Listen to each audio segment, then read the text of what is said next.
Sparrow, and I will be one of your hosts tonight.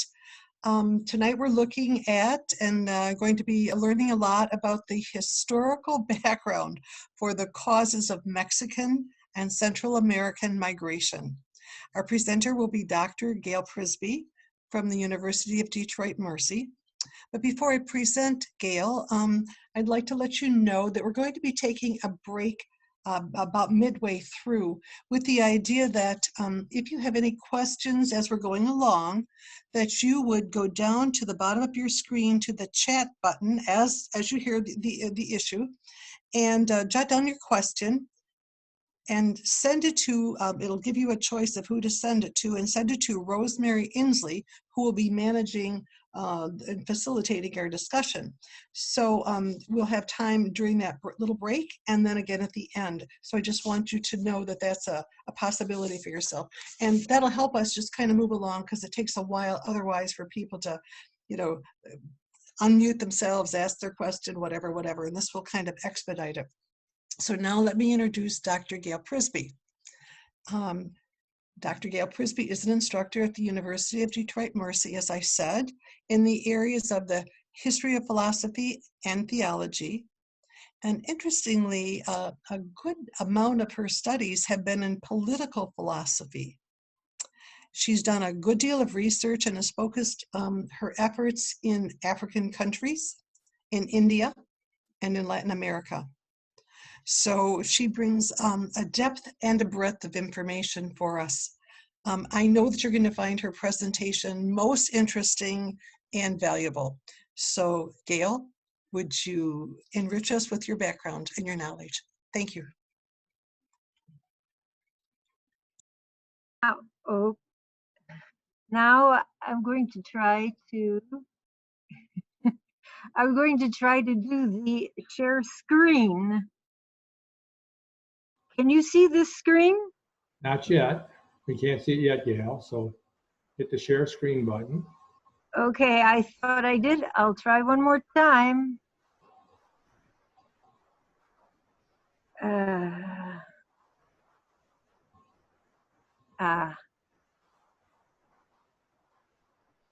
you go. We're starting to see it now.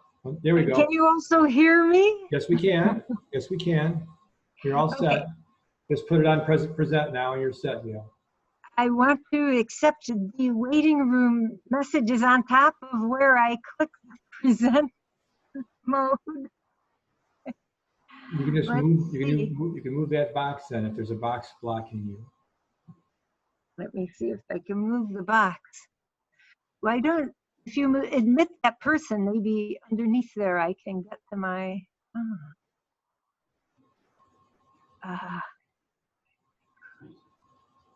If you move your cursor at the top of the box where the participant number is, you can move the whole thing. Or you can put the X and just get rid of it. Hit the X there in the top right corner of the box. I see. Slideshow. Sorry.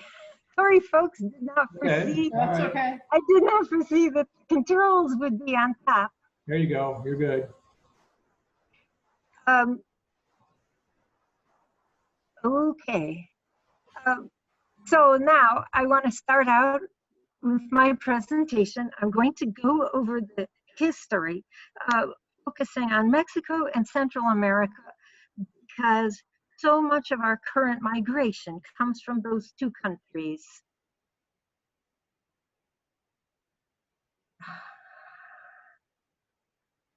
And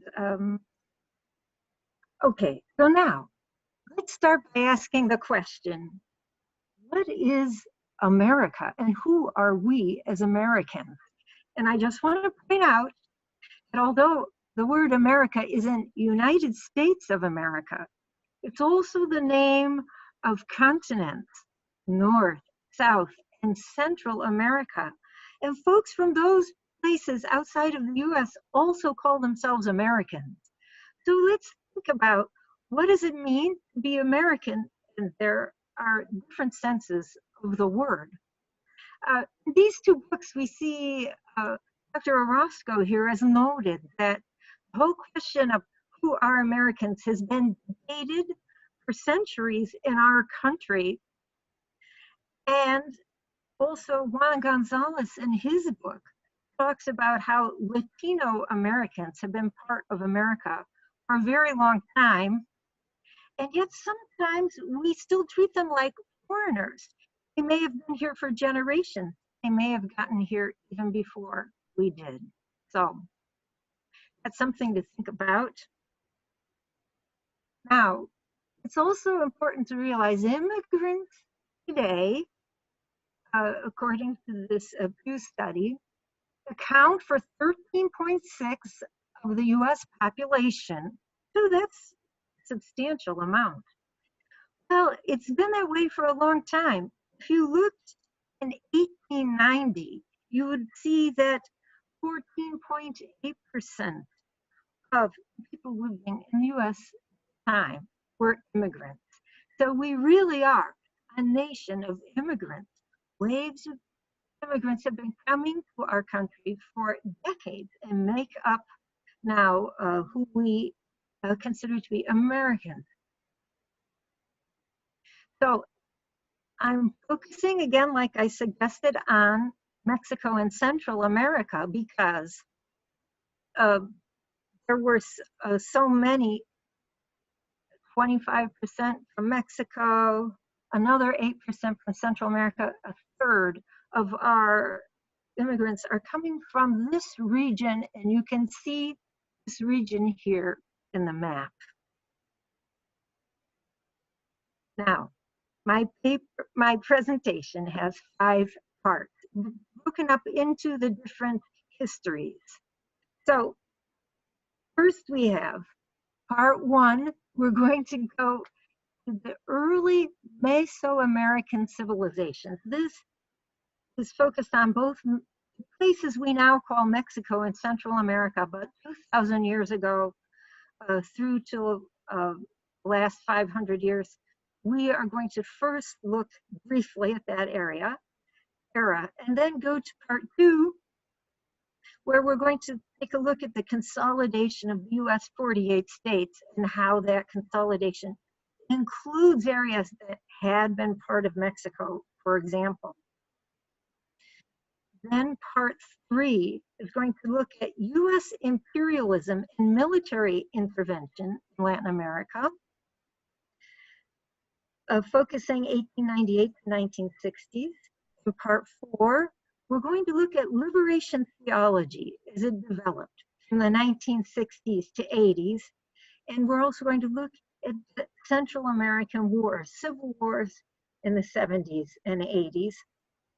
And hopefully we'll still have time for part 5, looking at the last 30 years, NAFTA, politics, drugs, gangs, climate change, and how that impacts the immigrant situation today. So it's a tall order, but hopefully you can stick with me.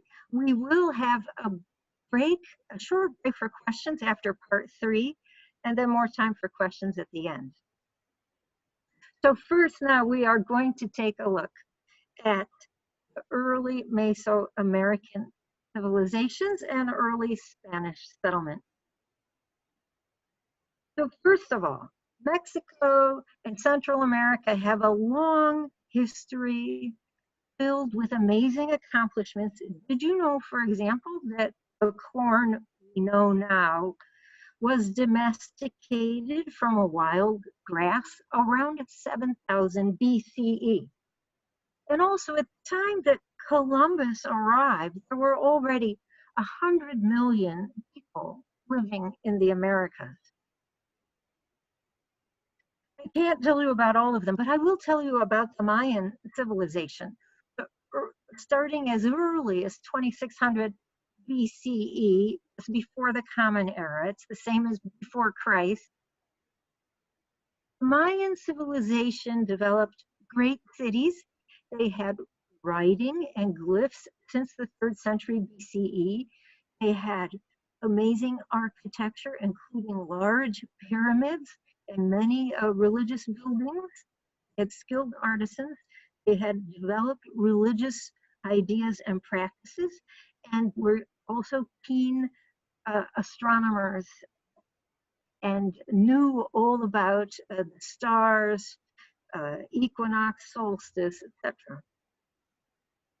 Now, I can't tell you about everything, but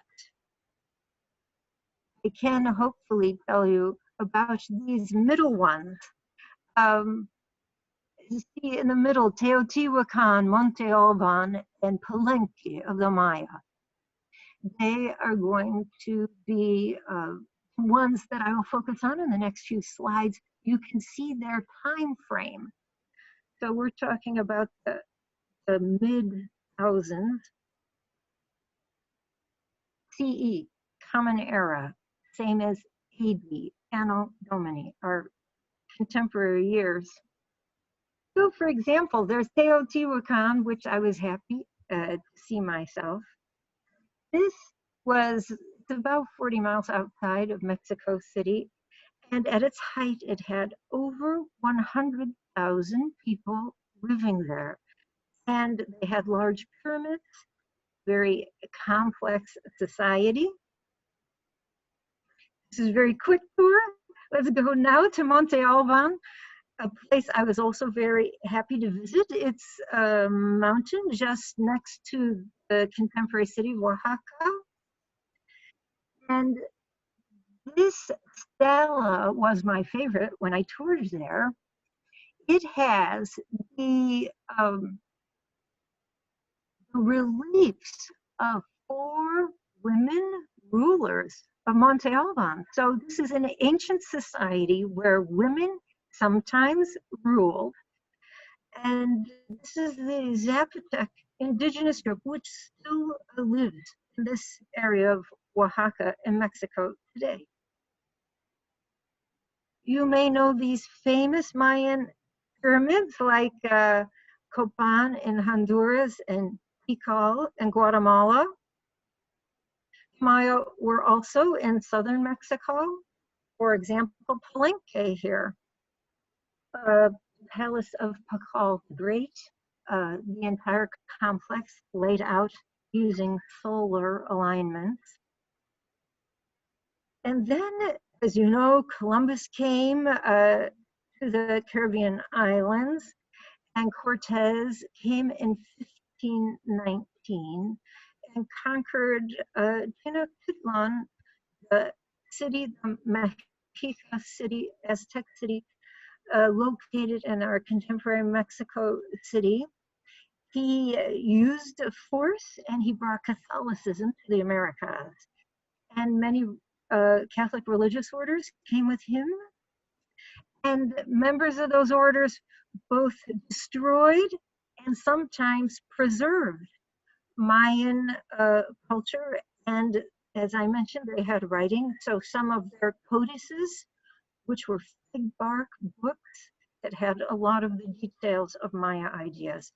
So many of them were destroyed, some were saved.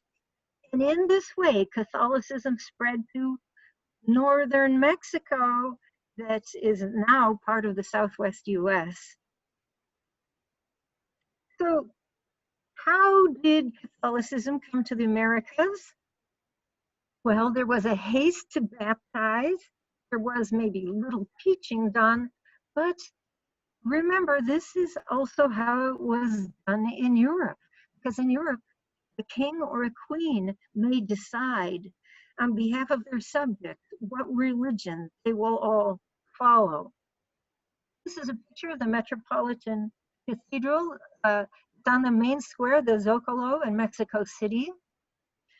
And to build this cathedral in 1519, the Spanish used some of the stones in the big temple, the Templo Mayor, the Mexica temple, was right behind it.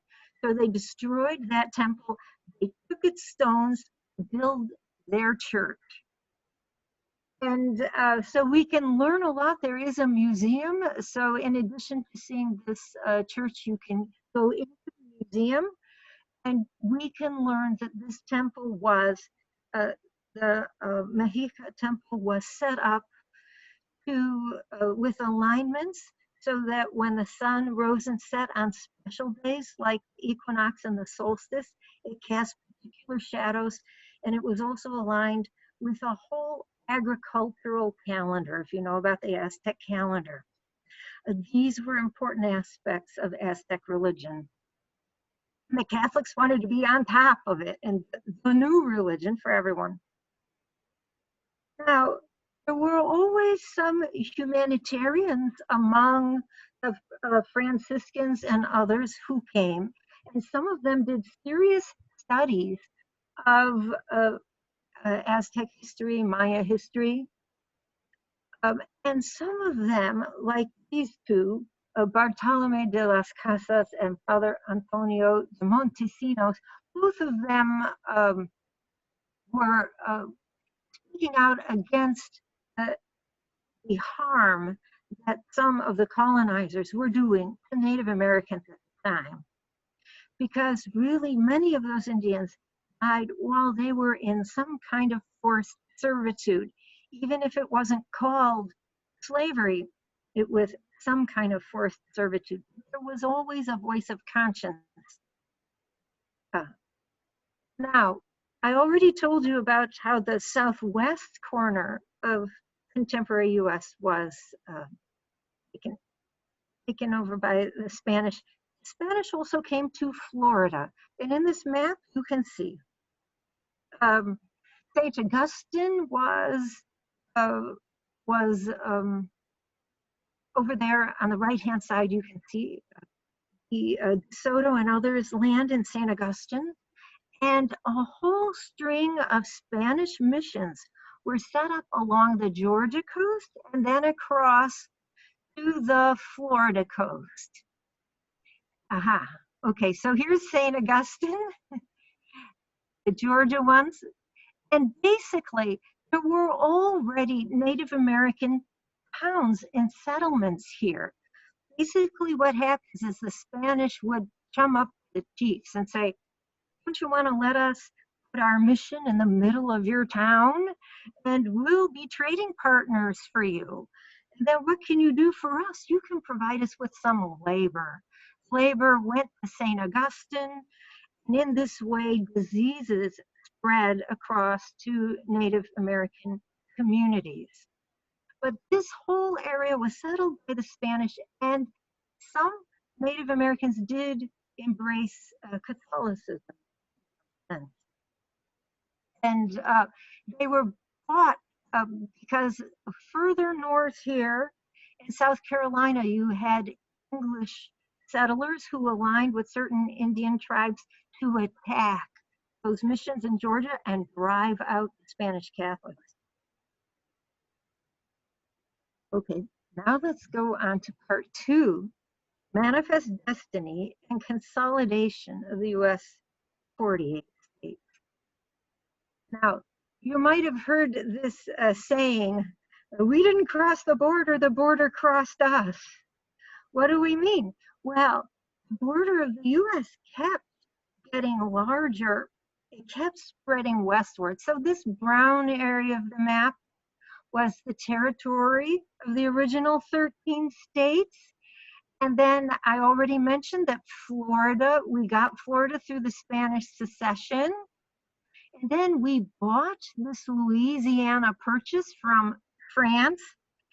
This place that we bought land from was already peopled, not only by Native Americans who were living there, but also European peoples of ethnic French, Spanish, and Mexican descent who were largely Catholic, and enslaved Africans.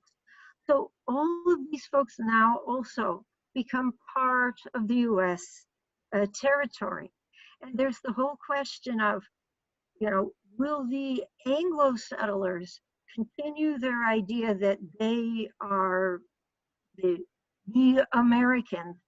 How will the United States of America see itself incorporating all these many different people? And then it continues, and with sometimes with secession and sometimes with war and some violence, finally those other territories will also become part of the U.S. I just want to let you know, though, remember we were talking about the Spanish colonizers. But as you know, the U.S. got its independence from Great Britain in 1776. So the American Revolution was all about, we're not going to be a colony. We're going to have independence. We're going to rule ourselves. Well, those ideas caught on. Not only did the French have that in the French Revolution, but then the Haitians had their revolution. And this whole area, which was part of the Spanish Empire, of course, Brazil was part of the Portuguese Empire, but all of these places declared independence from 1810 to 1839. And in the case of Mexico, Mexico declared independence 1810, but they had to fight for it until 1821 when they finally had their independence. And as you can see in this map, so Mexico gets its name in 1821, and we have the United Provinces of Central America, actually from 1824 to 1830. But it didn't last long, and then it broke into the individual countries we know today. These wars of independence were all focused on this idea. We must have our own government and not be colonies. Back in the US, starting around 1845, there was this popular idea of manifest destiny. This idea the United States was destined by God to exist from coast to coast between the two oceans. And some of that had to do with a scramble for new states to find out, would these new states be slave states, as in practicing slavery legally, or free states that would outlaw slavery? So this is part of the idea behind this expansion.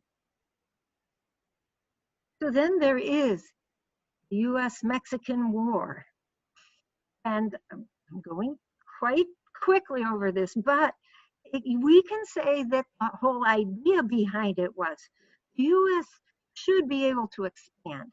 So Texas, already Anglo settlers had been coming into the area with permission of the Mexican state. It said, you can stay there if you declare yourselves Catholics and say that you are loyal to our state, to our government.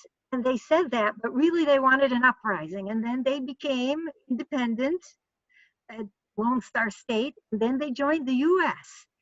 You also had people from Oregon attacking California, this Bear Flag revolt.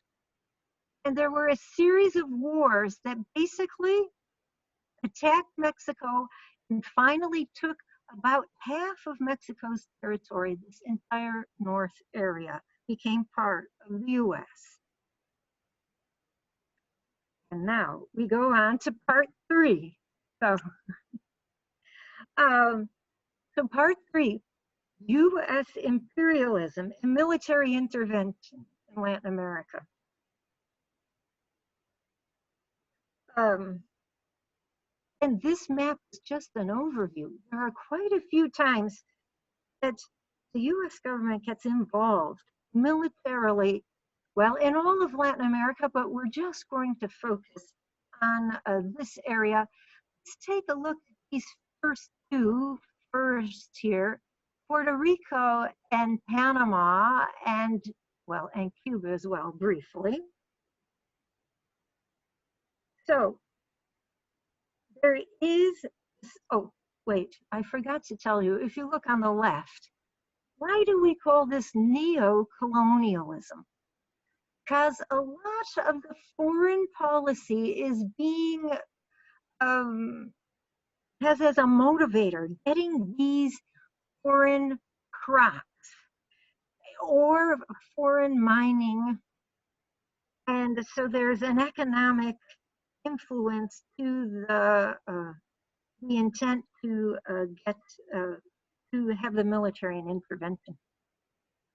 Now, there's the Spanish-American War, and this is where the US decides to get involved. Cubans had already been fighting for their independence. And the US decides, they say, oh, we're going to help Cuba get its independence from those terrible Spaniards. But really, they were concerned about U.S. Companies already had a lot of businesses in Cuba. Cuba maintained its independence, but there were rules like the Platt Amendment that basically said the U.S. could intervene militarily at any time it deemed necessary. The U.S. also conquered Puerto Rico at this time in 1898-99. In 1901, there was a Supreme Court case called the Insular Cases, where they said, you know, even though we've conquered Puerto Rico, they shouldn't be a state because the people of Puerto Rico just couldn't understand Anglo-Saxon law. So they shouldn't be incorporated as citizens in a state. And so they become a territory. They finally do get U.S. citizenship in 1917. That's just because the U.S. wants to draft them during World War I to go and protect the Panama Canal. So let's turn next to the Panama Canal. This happens during Teddy Roosevelt time. And just to let you know, well, what kind of actions is the U.S. government doing? So Teddy Roosevelt really wanted to build the Panama Canal, but Colombia didn't want it. And at the time, Panama was a peninsula of Colombia. Well, Teddy Roosevelt found some folks in Panama who thought they would like to secede, and he helped, giving them arms and military protection. And as soon as they succeeded in seceding from Colombia, they signed an agreement with the U.S. The U.S. could build the canal and have a big canal zone on each side of the canal. It would be under U.S. control. Now, what was going on in Mexico at the time? Diaz was ruling Mexico for many years, about 35 years, and he was friendly to U.S. interests. During that time, there was a sharper division of the rich and the poor, and there was land expropriation of the Indians, decreasing wages of wage laborers. Because of this built-up tension, there was the Mexican Revolution. And the Mexican Revolution, which I'm going over quickly, had a constitution, and that new constitution said there would be free, secular, democratic education. There would be land reform, which would include restoring the ejidos, which were commonly held lands of the Native Americans, giving those lands back to the Native Americans who had lost it. And agricultural resources that were expropriated would be given back, and there would be workers' rights, including unionization. So the Mexican Revolution brought in a revolutionary government. A little bit later in the 1930s, we have President Cardenas of Mexico, who engages in further land reform, and he even nationalizes the oil of Mexico. But at that time, here in the US, we had Franklin Delano Roosevelt, and he wanted to be good neighbors with Latin America, and he didn't want to continue these old processes of dictating to Latin America, getting the military involved. So as a good neighbor, he did not attack Cardenas for any of his work at that time. However, next door in Guatemala, during this time period, we have Ubico ruling Guatemala, and during that time, Ubico is very friendly with a company called United Fruit. He gives massive land parcels to United Fruit, which displace many of the Mayan people, which I told you about at the beginning of this presentation. So the Mayas are losing ground, and United Fruit, which has some connections to powerful people in the US government, is gaining ground. Also at this time, Cold War, you know, the World War II is finished, the Cold War is starting up, and the US builds a school called School of the Americas, originally built in Panama, later moved to Fort Benning in 1984. And this school does not only teach military strategy and tactics to Latin American troops at no cost, you know, so as a benefit to them, but it's also a way for US military to forge ties of friendship and alliances with the military members across Latin America, perhaps to get intelligence or call favors in the future. Okay, then there is, because Guatemalans have lost so much land, there's 2 new presidents. And I'm on my last 2 slides. Arevalo, he was a philosopher who believed in what he called spiritual socialism. And this spiritual socialism was his alternative, not the anti-communism of the Marxists, but not capitalist exploitation either. In his footsteps comes the next democratically elected president, Arbenz, and they start doing land reform. Because United Fruit doesn't like it, United Fruit convinces the US government to play a role in toppling Arbenz, the democratically elected governor.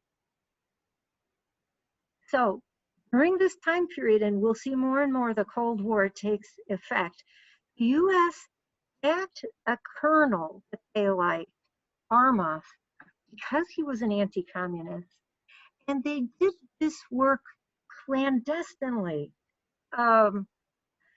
It's called covert operations. And some of these covert operations, the toppling, were okayed by some Catholics who thought we have to fight communism. But other Catholics, like the Maryknoll missioners, noticed the Maya people were suffering and they thought it was unfair and they protested.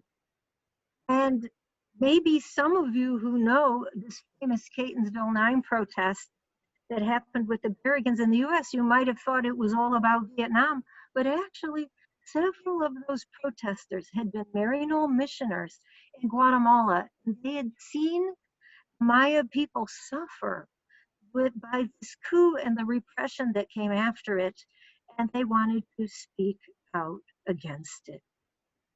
Okay, so that was my first 3 parts, and now I will pause for some questions.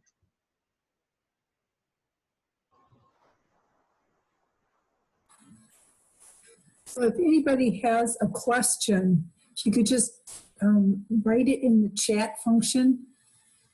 I haven't seen anything come in so far. Okay. I'm going to turn on a light.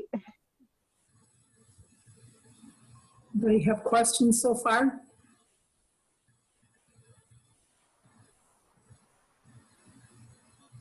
Not so far. So Gail, you can go ahead and keep going. And we'll take more questions at the end. Okay, no problem.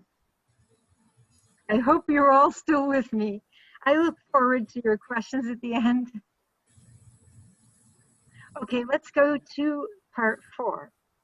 Liberation theology in the 60s and 80s, and the Central American Wars of the 70s and 80s.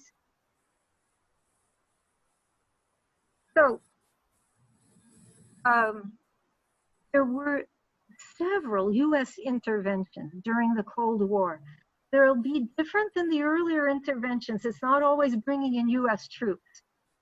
Oftentimes it's an influence like sharing some intelligence or sending funds.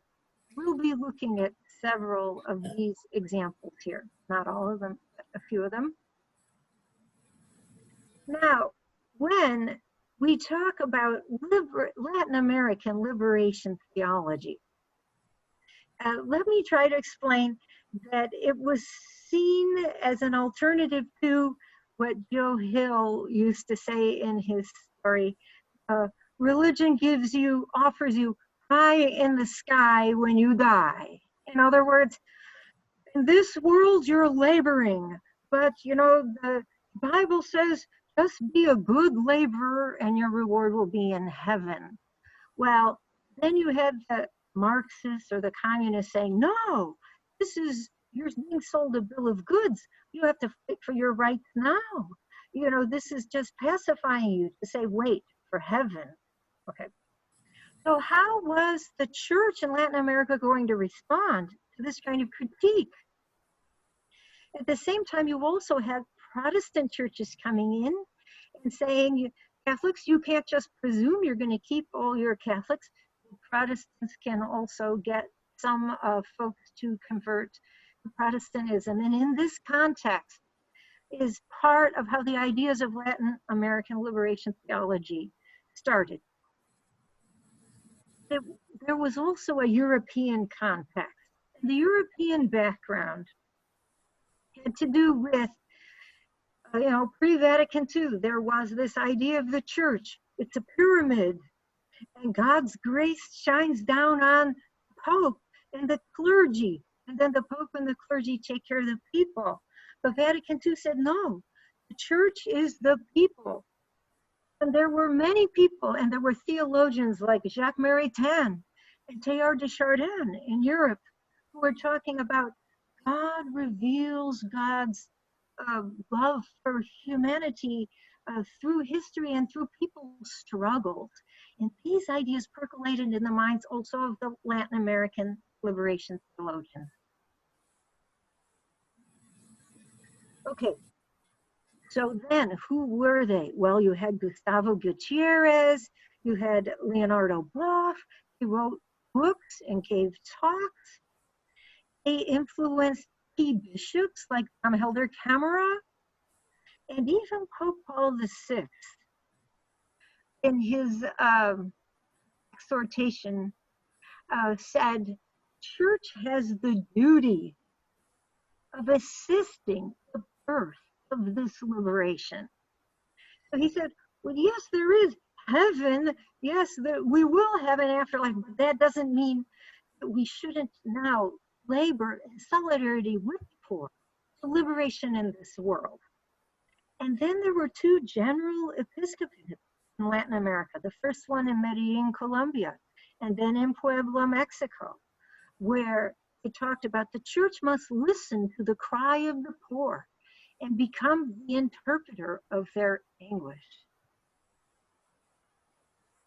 Now I'm going to go through just 4 examples of liberation theology. We're going to start taking a look at what happened down here in Nicaragua, and we're going to go on and take a look at the other countries. So in 1979, the Sandinistas came to power. They had just been fighting against a family of dictators, the Somoza family, that had been in power for decades. And they came, and they were certainly leftists, and they were certainly inspired in a broad sense by the Cuban Revolution, but they had their own ideas. They were Nicaraguans. And there were 2 Catholic priests who actually helped form their new government, and that was Ernesto and Fernando Cardenal. They became ministers of culture and ministers of education. Now, while Pope John Paul II didn't think they should hold office, it doesn't mean that liberation theology was rejected. The idea that the church must walk with the poor. This idea of liberation theology, they argued, and Fernando Cardenal argued, is deeply rooted, for example, ever since Rerum Novarum in 1891, where you had the church saying materialist capitalism is bad for people. So is communism, but they wanted something humane in the middle. And that's what Fernando Cardenal said he worked for his entire life in Nicaragua. And he called it democratic socialism. Now, it was the 1980s. The Cold War was going on. So remember, the US is competing with the Soviet Union and thinking, we don't want any communists like the Sandinistas. And Reagan made sure that our Navy was mining the harbors of Nicaragua. But do you know that Nicaragua took the US to court in The Hague, and the World Court found the US guilty of war crimes? I think as Americans, we don't always know that, but that was an important finding. There's also a complex case that is called the Iran-Contra scandal. Let me try to recap it in a nutshell. So at this time in the 80s, Congress had forbidden funding of the Contras. The Contras were a group that had Honduran soldiers that had been loyal to the Somoza family who wanted to throw out the Sandinistas. So they had their base in Honduras and they were attacking Nicaragua across the border, aiming at hospitals and schools. So because Congress told the Reagan administration, you can't give them money, Reagan had Oliver North and others find out ways to get those folks money. And part of it had to do with the clandestine arms deal with Iran. It was found out later, but they denied it at the time. And there was also turning a blind eye to some of the drug running the Contras were doing. And in this way, they were getting funds to attack Nicaragua. So with that in mind, let's now take a look at Honduras. So I was just telling you about Honduras-Nicaragua border. And the Contras are over here in Honduras. There's also a big US Army base here in Honduras. So the US didn't want Honduras to have a revolution like Nicaragua had. One of the liberation theologians in Honduras was Father James Guadalupe Carney. You may know our university has an archive of his papers, and I'm director of that archive at University of Detroit Mercy. Well, Father Carney was ordained a Jesuit in 1961 and sent to Honduras. While he was there, he learned about liberation theology. He became convinced of the message Jesus Christ cares for the poorest of the poor. He lived a life in solidarity with the poor. And in this documentary here, there's some footage of him talking about how large agribusinesses like Castle and Cook were kicking campesinos off their land. And this was a disastrous thing. And Carney said, if you criticize these multinationals, they call you a communist. He says, we Christians care about this. We want changes. Father Carney was disappeared in 1983, and disappeared means he was killed under mysterious circumstances. If you want to know more, ask me a question about it later. What about our third country, Guatemala? What was going on there? Well, General Efrain Rios Montt was trying to suppress the Mayan. They were fighting against this repressive government I mentioned earlier. And he was actually convicted of trying to exterminate one of the ethnic groups, a Mayan Indian community, and he had wiped out their villages. Now,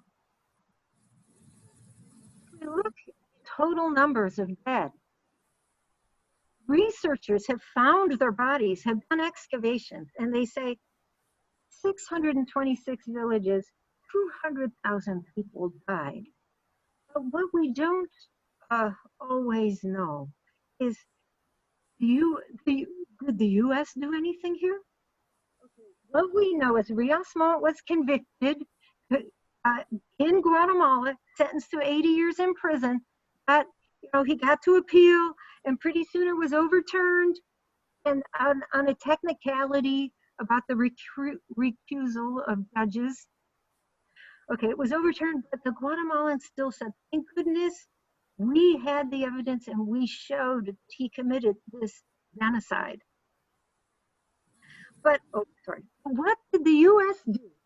Okay, so the U.S. had sent some, the U.S. had sent some money the way of the Guatemalans during this genocide. And in this way, they made it possible. Part of the strategy of the genocide is you attack the village, you burn it to the ground, and you herd people into these like concentration camp areas. And the money that the US government kept sending to Guatemala, everyone knew it was going right to this Maya area where these concentrations were set up. So the US has yet to reckon with their role in this atrocity. What about El Salvador? So there were liberation theologians who cared about the poor, who walked with the poor. Rutilio Grande was a Jesuit who was killed in 1977 by the Salvadoran government because of his walking in solidarity with the poor. Now, Oscar Romero, who was the Archbishop of San Salvador at that time, was so touched by the witness of Father Rutilio Grande, he really changed from a more apolitical spiritual person to someone who saw God calling him to speak out in defense of those who were being killed by the government and the military. And he actually asked the US to stop sending military aid to the Salvadoran government, who was killing people, again with the idea that this uprising is communist, and not taking into account people were struggling for their lives because of poverty. There were also 4 church women who were killed at the same time when their bodies were found. When I went to El Salvador at this time in the 80s, I was so impressed because so many parishes, you go to your average parish and it would have a mural saying, these 100 people from our parish are martyrs. They died in the struggle to free the Salvadoran people. Just mind-boggling to see the sacrifice of Salvadoran people to change their government and stop the repression. Now, there was also a Jesuit, Ignacio Ea Correa. He was the rector of the University of Central America, the Jesuit University in San Salvador. And he and the other Jesuits there did a big study. And what they wanted to show is, first of all, what the military is saying, they're not understanding. So Jesuits had a different assessment of the problem in El Salvador, the extent of poverty, the extent of dispossession, how people could not participate democratically. So they had a different solution. They didn't want a military solution. They wanted a negotiated settlement. Nevertheless, they were killed by members of the Salvadoran military. And you may know, because we still celebrate the anniversaries of these slain Jesuits who were killed along with their housekeeper and her daughter by the Salvadoran military. Okay, that was part 4, liberation theology. Now we're going to follow up on these same themes and take a look at the last 30 years and see how it's impacted the situation of migrants as we know our current challenges with immigration today. First of all, there was legislation like NAFTA and CAFTA. Some say, who benefited from these? Well, some will say the U.S. benefited from these kinds of negotiations in this way. The U.S. could have a market for their cheap exports. So you may know the U.S. stabilized the agricultural sector. The U.S. buys up agricultural products or subsidizes the farmers who are growing them, and then they can sell them at a very cheap price abroad. The problem is this undercuts the livelihood of farmers in other countries who can no longer sell their goods because they can't compete with cheaper price U.S. exports.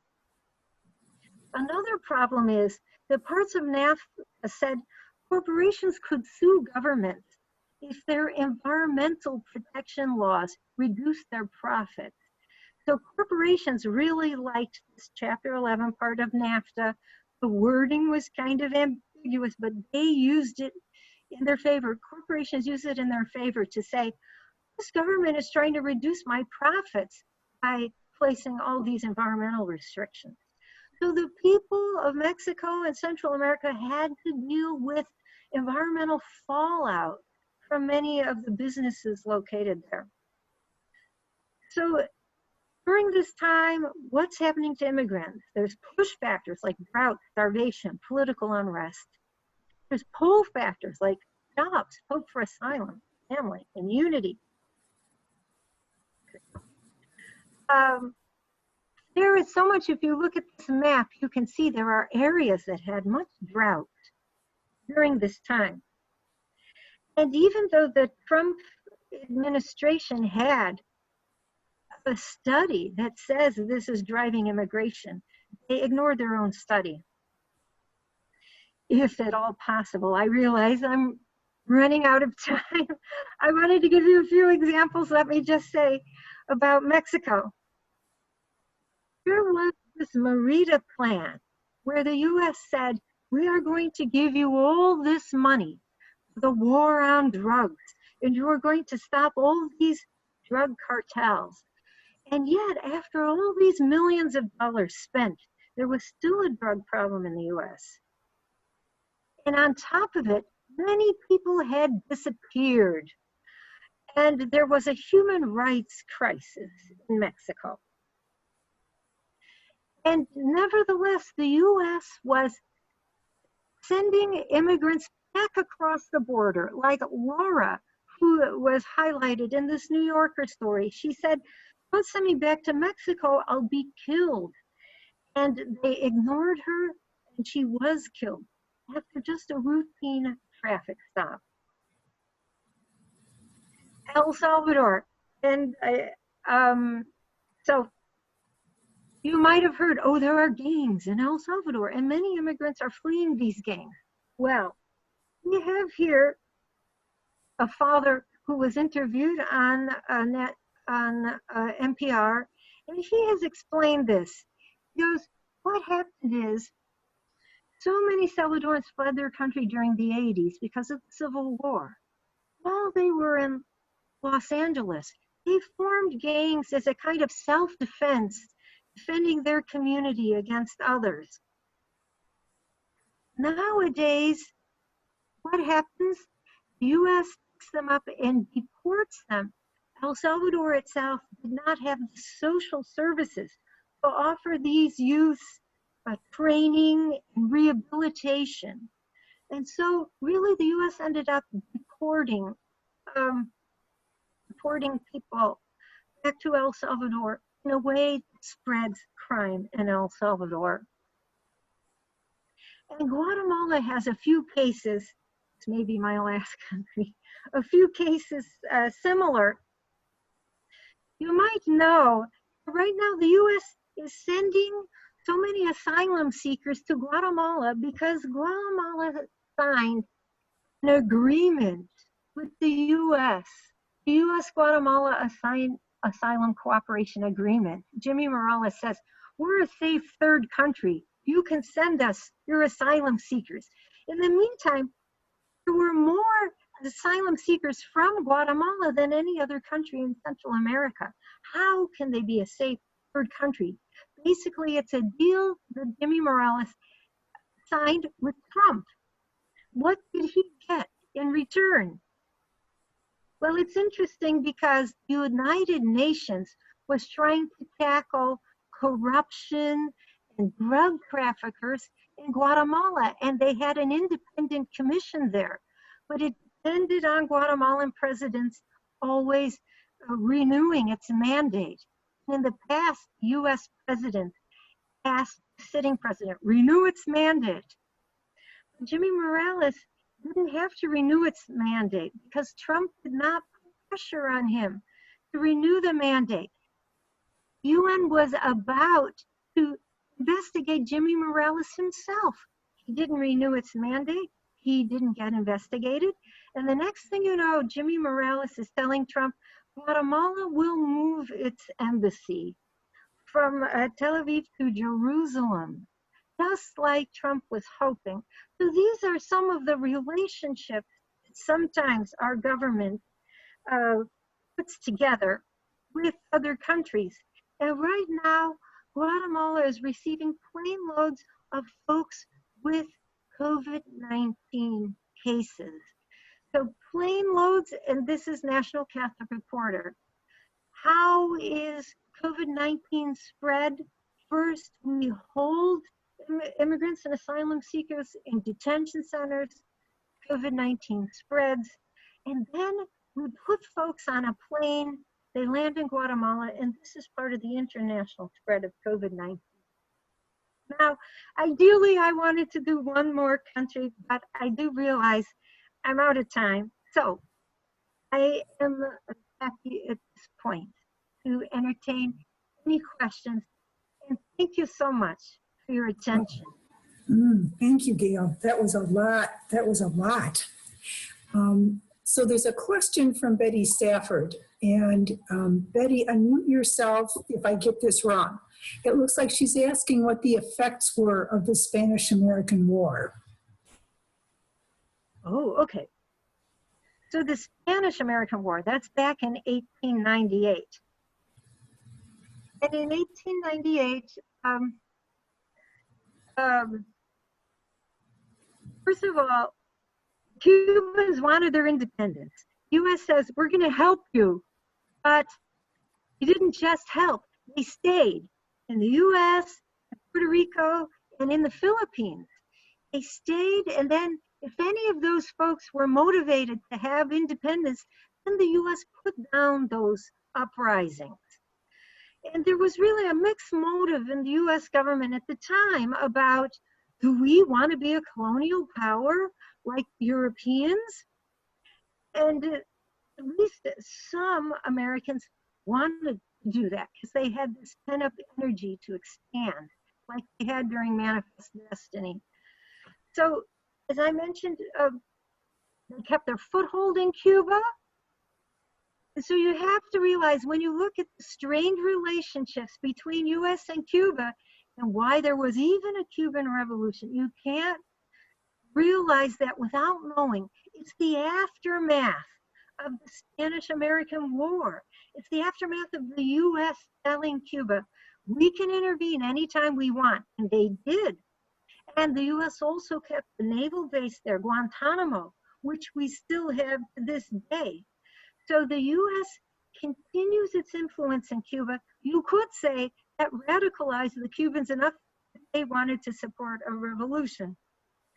Puerto Rico, up to today, Puerto Ricans are citizens, but they have no congressperson. They have a non-voting congressperson. They have no voting representative in the U.S. Congress. They can't vote for president of the U.S. unless they are on U.S. soil, but in Puerto Rico, they can't. So they're a commonwealth, but they don't have the same rights as other Americans. And these are some of the enduring legacies of the Spanish-American War. Thank you, Gail. I have another question here from Helen Marie Burns. She's asking, What portion of the Latin American bishops supported the Medellin/Pueblo documents? Was it something like the U.S. response to Vatican II? Well, So- okay. It's of course it's a mixed response, but you can say so. Even Pope Paul VI, who in that document I mentioned, he supports the concept that liberation, that as Catholics we are called to care about the liberation of other people. But you know, there's always a little disclaimer, but don't go too far, you know. So it's a measured support. It is nevertheless support. Now, so the Latin American bishops were at the forefront for sure. But as I said, there was also support for this in Vatican II to a certain extent. I don't know the specifics about how many bishops, but you never know. Maybe there's somebody here on this chat who knows the answer to it, the extent to which back in Vatican II. I do know that Vatican II happened because it came out the way it did, because there were active lay theologians as well as clerics who had an agenda caring about the poor and marginalized. Now, for example, Dorothy Day came on a boat, and so many others participated and influenced Vatican II from below. Good. Okay, thank you. Thank you. And Beverly Safford again asks, why do you feel that the liberation theology movement ended in 1980? Oh, okay. So I didn't mean that it ended in 1980. It's just I was trying to put together parts 4 and 5, and I just used 1980 as a timeline. But liberation theology is still active today, and there are still liberation theologians today. And some liberation theologians actually took the position of agreeing with people's right to have an armed revolution to defend their liberation. Others would say, no, there's the nonviolent Jesus, but the nonviolent Jesus nevertheless means we should risk our lives and spend our lives in solidarity. It has not ended to this day. It's just the time it was being formulated in the 60s. The wording was being formulated in the 60s. It was being formalized in documents. In the 60s and 70s, throughout the 80s, you had people engaged in it. Sometimes the liberation theologians were kicked out of their countries. Father Carney was kicked out of Honduras in 1979. I wanted to say one liberation theologian who's still active in Honduras today, because that was part that I couldn't get to, would be Padre Melo. He's a Jesuit in Honduras. He runs a center in Honduras. He's concerned about the coup, the machinations of how the popular democratically elected government had been thrown out in 2009 with complicity of, well, orchestrated by generals who had been trained in School of the Americas. And he has been caring for political prisoners. He gives them legal support. He visits them in prison. He visits the widows of people who have lost their lives fighting for land in this movement that tries to win land appropriation. And so there are active liberation theologians there today still. Thank you. Thank you. And I'm wondering if you could, you gave us some of the pieces, but could you kind of give us a synopsis of how the United States action in Central America, Mexico and Central America, the 60s through, I guess, the early 90s, have affected immigration today. You know, why we're getting so many immigrants in terms of their both political and economic actions there has driven immigration. Thanks so much, because I definitely intended to recap this major point, which is that U.S. intervention through NAFTA, HAFTA, and covert military intervention and environmental destruction has made it so much harder to live in these countries, has increased the violence in these countries, has made farming a more difficult livelihood in these countries. And really, we could say, if we really say, you know, many immigrants, they don't want to come here, they're just so desperate. If we had a better relationship with Mexico and Central America, something closer along the lines of FDR's good neighbor policy, not that it was perfect, but compared to some of the other time frames in our history, where Mexico and Central America were allowed to flourish. Because just think, the Merida Initiative in Mexico, we've given all this money to the military and the police. What if the only way we could deal with the drug problem in the US was more military and more police? Wouldn't we say, wait a minute, what about social services? What about education and jobs and drug counseling? Well, what if the Mexicans had more of that? You know, what if there was a way for them to flourish? What if there was an alternative for gang members in Mexico and Central America to make a livelihood? Now, the thing is, we've kind of wrecked things for decades. So I don't want to sound like tomorrow would be, it would be difficult after the damage. But we could see that the US really exported a lot of the problems that Mexico and Central America has. The US just sent these problems down there and didn't care, it seems, because COVID-19 is going down there, you know, gang members, because we have this insular idea of just take care of USA, not realizing how short-sighted it is. Even the government's own stated goals for Merida Initiative, they are not being reached because the means chosen are not good means. So what we really need, there's an author, David Bacon, who talks about the right to stay home. What people really need in Mexico and Central America is a chance to flourish. They need fair trade, they need agriculture and trade policies that will help them to flourish so that there isn't this desperation to leave. Thank you, Gail. Thank you. That was a great synopsis. Carol Dubitsky is asking you to share your thoughts about the School of the Americas, their training of the military forces. That kind of goes with what you've been talking about, of these Central American countries, and how these forces were then used to kill and oppress their own people. And is the School of the Americas still active today, albeit maybe under another name?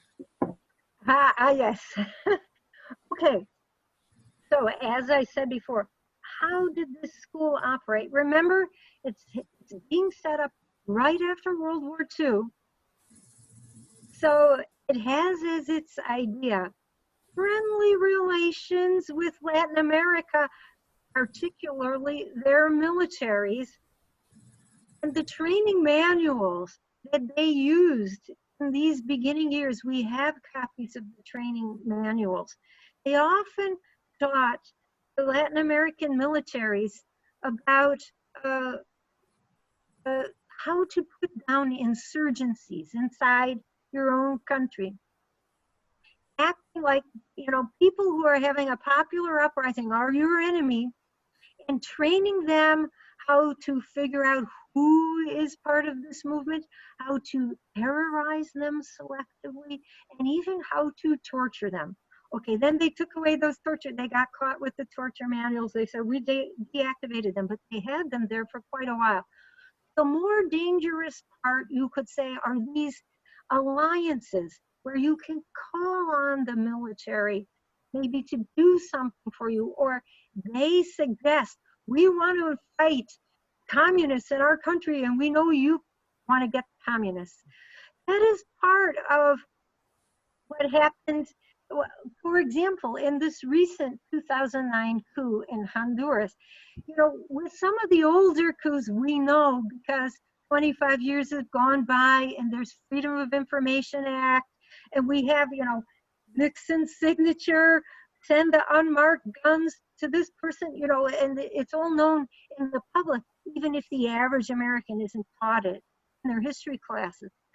But something as recent as 2009 Honduras, well, there are some whistleblowers who have actually given their testimony to the U.S. Department of Defense, who hasn't done anything yet, who said that the military generals who planned this coup against Zelaya, President Zelaya, who in 2009 was a little bit like Romero insofar as he was part of the rich landed class who had a change of heart once he became president, and started caring for the landless and engaging in land distribution and other projects, minimum wage, etc. So these generals decided Zelaya was now a communist, and they went to the U.S. They went, and somewhere in my notes I have the Center for Strategic in Washington, D.C. at one of the forts. It's not even, so School of the Americas that used to be in Panama, and then it moved to Fort Benning, Georgia. But that's not the only place where people are getting their training. So they went to another fort where other Latin American troops are getting their training, and Fort McNair, and they went to their teachers because they took classes there. And so they went to the teachers at Fort McNair and said, should we get rid of this Zelaya? What do you think of our plan? And so at least some whistleblowers had said, you know, their teachers gave them this suggestion. And so they engaged in a coup. In the beginning, Obama and Clinton called it a coup and said they knew nothing about it, and said, you know, Honduras should not remove a democratically elected president. And the OAS also spoke out against it. But within a few months, U.S. started changing their tune because, you know, these military guys started working on the U.S. and said, you like your base in Comayagua, don't you? And you wouldn't have liked Zelaya, he's a communist. Okay, so this is the way in which these connections between U.S. military and other countries, they go both ways sometimes. And they marginalize democratic movement, and they unfairly paint all people's movements as if they're nothing but communist puppets, when you have church people and humanitarians motivated to make life better for people in their countries. And they're unfairly painted and slated for removal by these militaries. Thank you, Gail. Yes, thank you. That's been big. Well, I want to thank Professor Presbey for this sweep through history. That was really quite amazing. So if we can give her a round of applause, I know we're, thank you very much. We appreciate your presence and your knowledge and your heart, because obviously your heart is very much in this. Thank you, and thank you all for being with us this evening. We appreciate your presence and your questions. Thank you.